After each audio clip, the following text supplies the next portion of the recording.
అసలు ముంబై 18 ఏళ్ల ఐపీఎల్ చరిత్రలో వాళ్ళెప్పుడూ కూడా 200 పరుగులు చేస్తే ఓడిపోయిందే లేదు.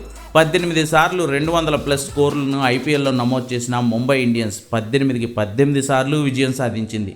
కానీ నిన్న మాత్రమే 203 పరుగులు చేసి 204 పరుగుల టార్గెట్ పెట్టిన పంజాబ్ తొలిసారి ఆ మిత్ని బ్రేక్ చేసింది.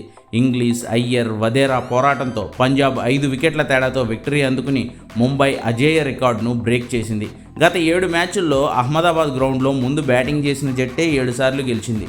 పంజాబ్ దాన్ని కూడా బ్రేక్ చేసింది. టాస్ గెలిచినా కూడా బ్యాటింగ్కు ముంబైకే అప్పగించి ముంబై పెట్టిన 200+ స్కోర్ను చేసి మరీ సెకండ్ బ్యాటింగ్ ఆడి గెలిచింది పంజాబ్. 18 ఏళ్ల ఐపీఎల్ చరిత్రలో ఐపీఎల్ నాకౌట్ మ్యాచ్ల్లో ఎప్పుడూ 204 పరుగుల స్కోర్ను ఎవరూ చేసి చేయలేదు.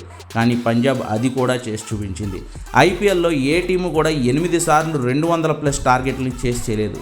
పంజాబ్ మాత్రమే ఆ రికార్డును బ్రేక్ చేసింది. కళ్ల ముందు 5 సార్లు కప్పు గెలిచిన ముంబై ఇండియన్స్ ఉన్నా కూడా, పంజాబ్కు ఒక్కసారి మాత్రమే ఫైనల్ ఆడిన అనుభవం ఉన్నా కూడా అవన్నీ పట్టించుకోకుండా ఆ క్షణం ఆ నిమిషం ఉన్న అవకాశాలను సద్వినియోగం చేసుకుని చెలరేగారు. కాబట్టే చరిత్రలను చెత్తబుట్టలతోనూ సంబంధం లేకుండా పంజాబ్ కింగ్స్ ముంబైపై అద్భుతమైన విజయం సాధించి ఐపీఎల్లో ఫైనల్ చేరుకోగలిగింది.